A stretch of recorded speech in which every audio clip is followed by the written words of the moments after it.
You know, history is such a fragile thing. It's absolutely full of these incredible what-if moments.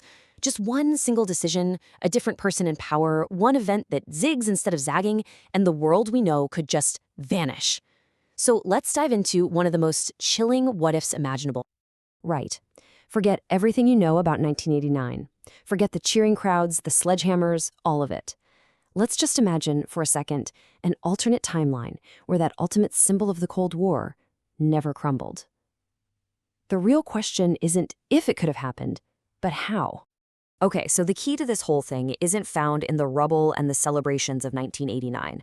To really get why this wall stood firm in another reality, we've got to go back in time.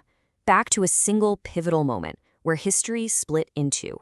All right, so the big moment, the fork in the road, is 1982.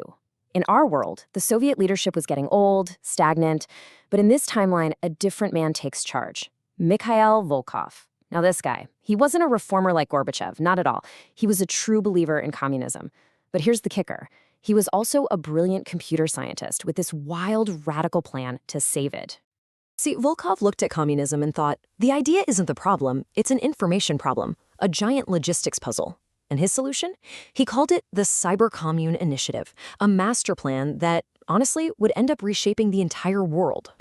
And at the heart of this whole thing was PAS, the Planning and Allocation System. Just try to picture this, a massive AI brain spanning the entire nation. Its only job, its singular goal, was to do what no human committee ever could: perfectly calculate what every single citizen needed and then coordinate the entire Soviet economy to deliver it with machine-like efficiency. So, with Volkov's plan rolling, something weird happens in the mid-80s. The Soviet Union, it just goes dark. They turn completely inward, pouring every last resource into this secret project. And the West, watching from the outside, they got it so wrong. Western intelligence is seeing all this, huge cuts to the military, factories shutting down, and they're thinking, this is it. They're on the brink of collapse. But the reality? It was the complete opposite. This wasn't a collapse, it was a pivot. The Soviets were literally sacrificing their military might to build this new technological god. And oh man, the results were just staggering. PAS starts predicting what people need with 98% accuracy. 98%. I mean, stop and think about what that actually means for a second. Those infamous breadlines, the ones that defined Soviet life, poof, gone. The empty shelves, suddenly they're stocked. A quiet, undeniable economic miracle was unfolding right under everyone's noses. And this is the real kicker, the big consequence of all that success. So when 1989 rolls around in this timeline, there's no revolution. There's no angry mob tearing down the wall. And why would there be? For the average person, life had gotten dramatically better. Suddenly, the wall isn't a prison fence, it's a border, a shield protecting them from what they see as the chaotic, unequal West. Okay, so let's jump forward to our present day, 2025.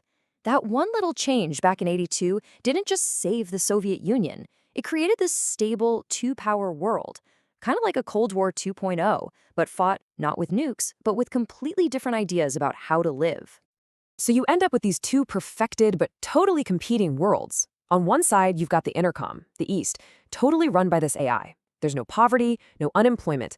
Life is safe, it's predictable. But the trade-off? You're under total algorithmic control. And the culture is, well, it's a bit sterile, all state-approved. And then you've got the West, the Atlantic Alliance. It's still chaotic capitalism. It's dynamic, it's vibrant. You have individual freedom, amazing pop culture. But it's also got massive inequality and constant instability. Two very different deals on the table. So you might be wondering, how does the East keep everyone in line without the old-school secret police?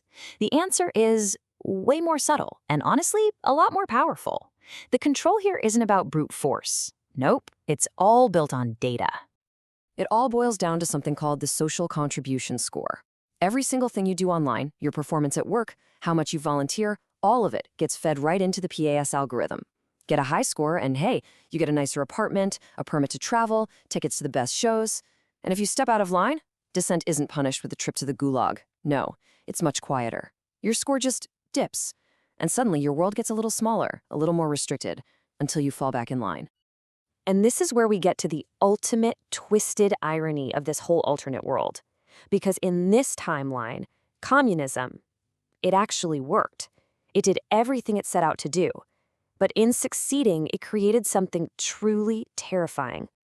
You see, the system didn't need concrete walls and barbed wire anymore. By perfecting society, it created a prison of the mind, a perfect, comfortable cage of benevolent control where every need is met and every thought that strays is just quietly corrected. And that, right there, is the final tragedy. This AI, PAS, it became this sort of benevolent god that gave everyone security, stability, prosperity. It got rid of poverty, of want, but in doing so, it also got rid of all the messy, inefficient, but totally vital parts of being human.